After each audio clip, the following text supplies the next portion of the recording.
Hey guys, welcome to my mini lecture on trade.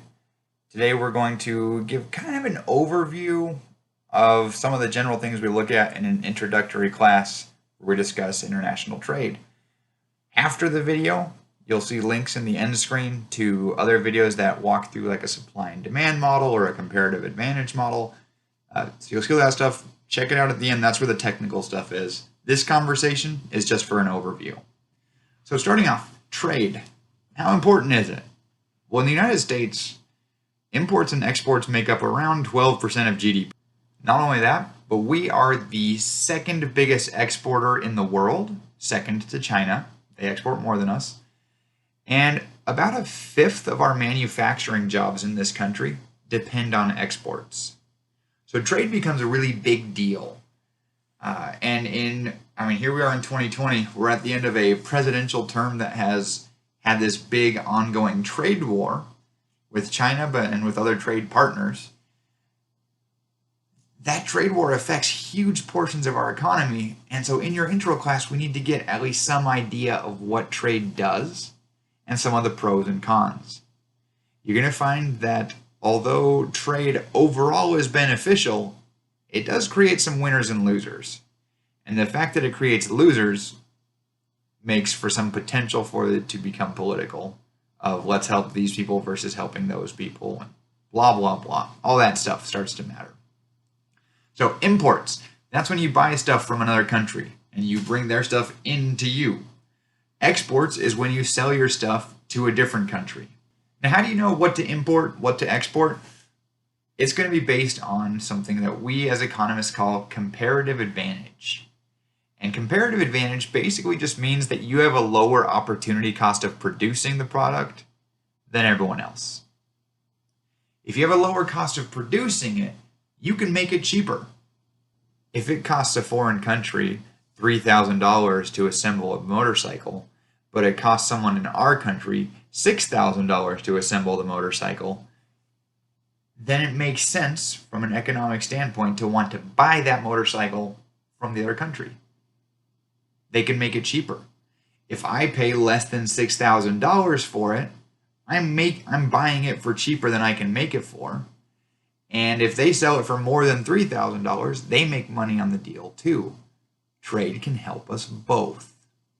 I do need to point out comparative advantage is different from absolute advantage. Absolute advantage is about the size of your economy. Can you make more of something than someone else? That is not the same thing as being able to make it more cheaply. Big countries like the United States still can benefit from trade with smaller countries, even if we can make more stuff than them. But if they can make it cheaper than we can, it's still worth buying from them. So there's this word we bounce around when we talk about trade called autarky. Well, at this point, I should tell you that autarky just means that there's no trade. And every supply and demand graph you ever drew up to this point, that was autarky, because there was no trade.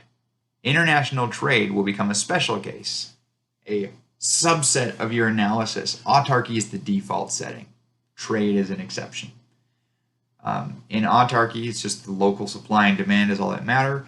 In trade, at least in an intro level class, we create some sort of world price, where there's this bigger world market happening behind the scenes. And in that world market, a world price is established, and that price is compared to your autarky price. And this interplay between the world price and the autarky price is really important.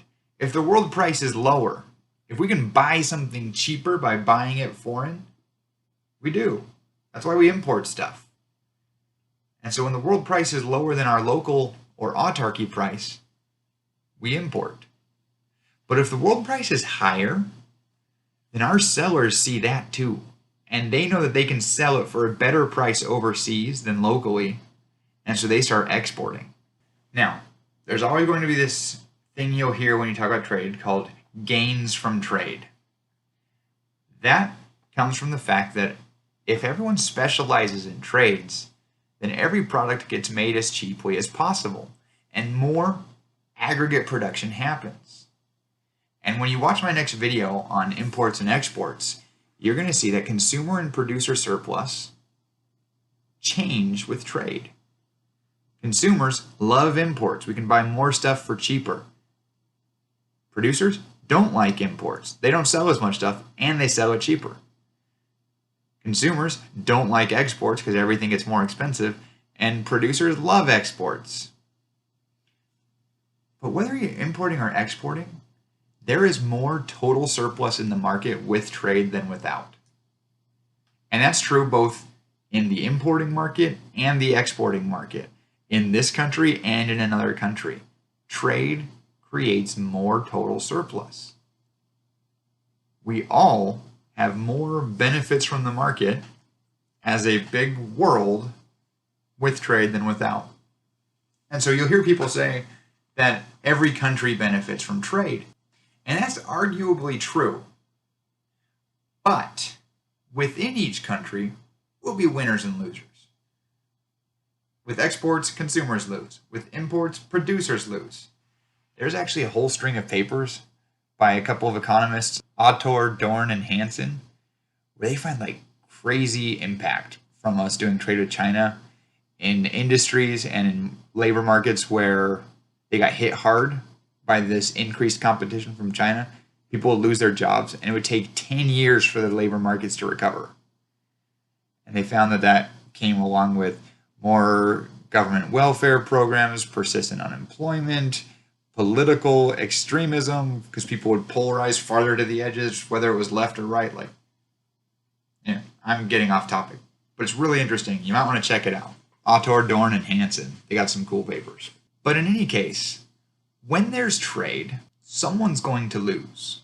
The overall effect is positive. No economist is denying that. The overall aggregate effect is positive. But someone loses. And that means that sometimes governments get involved in reducing trade. They can do trade quotas, limits on how much stuff we import, where we say, we won't take any more than this amount of this product from overseas. We can do tariffs, where we tax imports, which can have roughly the same impact as a quota. We can also do other sorts of restrictions, like having health and safety standards on foreign products. Like there's all kinds of stuff we can do to reduce trade. And we do. And my second trade video, which will be after the first import-export video, explores some of what those do. The general idea, though, is trade creates extra benefits for society. If you restrict trade, you'll lose some of those benefits. And we actually find that it will do so inefficiently.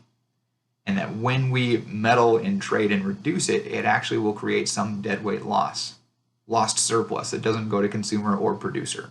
And so then we can get to all kinds of debates, and those are conversations that you should have at some point.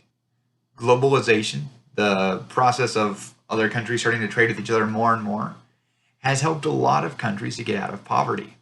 And maybe it's had some costs.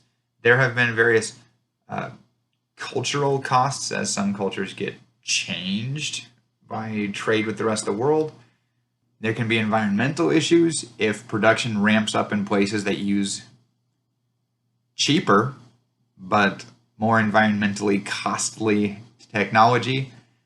And then there can just be the argument about helping your workers against too much importing. And so there's a debate between, should we have globalization or should we have protectionism?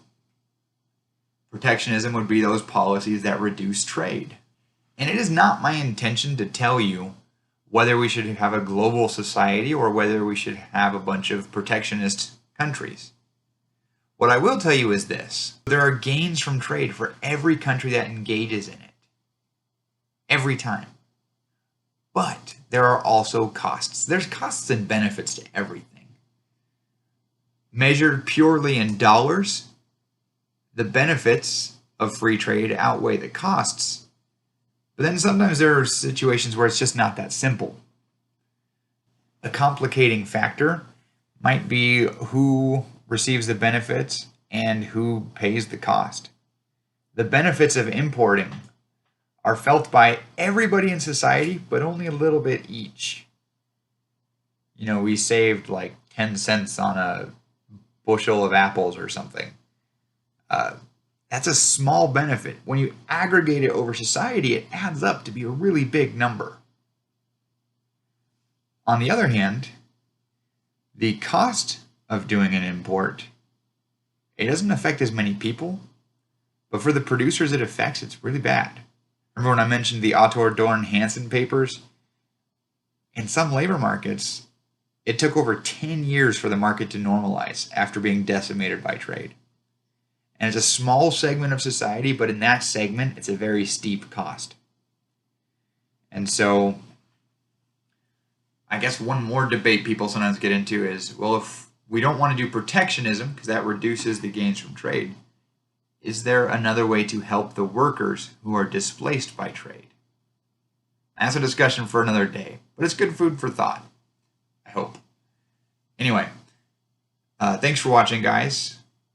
I hope this is a helpful intro. In the next couple of videos, you're going to see, actually, they might even be going on my head right now if I'm a competent video maker. You'll see one about comparative advantage in trade and one about imports and exports. I hope you find them useful. Thanks for watching, guys. Good luck. Happy econing.